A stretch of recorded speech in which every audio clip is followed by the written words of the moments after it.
প্রথমেই সিমের বিচিগুলো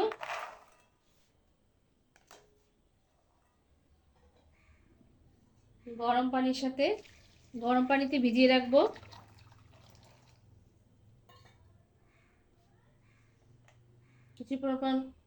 অল্প পরিমাণ লবণও দেবো এতে।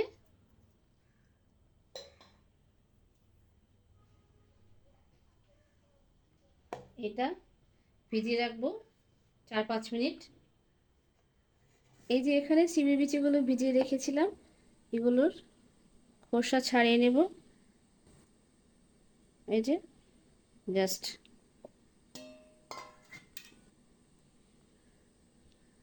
এই যে এখান থেকে এটা ছাড়িয়ে নিয়ে বাস একদম ইজি হয়ে যায় আর কি। এভাবে এগুলো ছাড়িয়ে নেব জাস্ট, হাতেই থাকে না।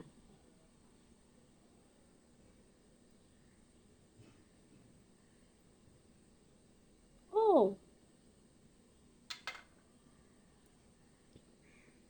এই যে মাঝখান থেকে এটাকে জাস্ট নখের সাহায্যে একটু ছাড়িয়ে বাস এই যে, ও এই যে একদম ইজি।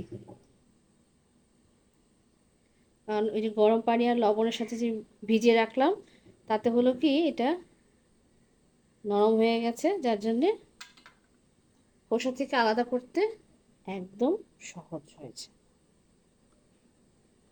জাস্ট চাপ দিলেই, এখানে প্রেস করলেই বাস আর একদিক থেকে বের হয়ে আসবে। যে পাশটাকে আমরা ছাড়িয়ে নিলাম এই যে মুখের দিকে,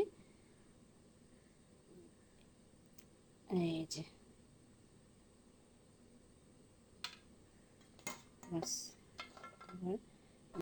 এখন এগুলো সংরক্ষণ করার জন্য জাস্ট একটু, এখন যে গরম পানিতে ভিজিয়ে রাখার জন্য যে একটু হালকা গরম হয়ে গেছে, সেটা ফ্যানের নিচে একটা শুকনো কাপড়ের উপরে বিছিয়ে দিয়ে ফ্যান ছেড়ে, ফ্যানের বাতাসে এই গায়ের পানি একটু শুকিয়ে যাবে, বাস তারপর একটা এয়ারটাইট কন্টেনারে ফ্রিজারে সংরক্ষণ করতে পারবো। 6 মাস পর্যন্ত কিচ্ছু হবে না।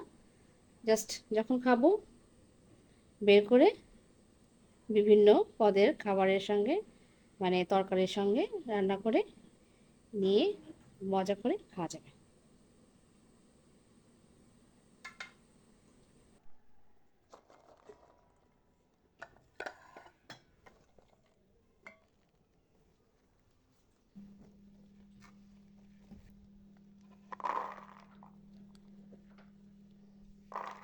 বিচিগুলো একদম ঝরঝরে হয়ে গেছে।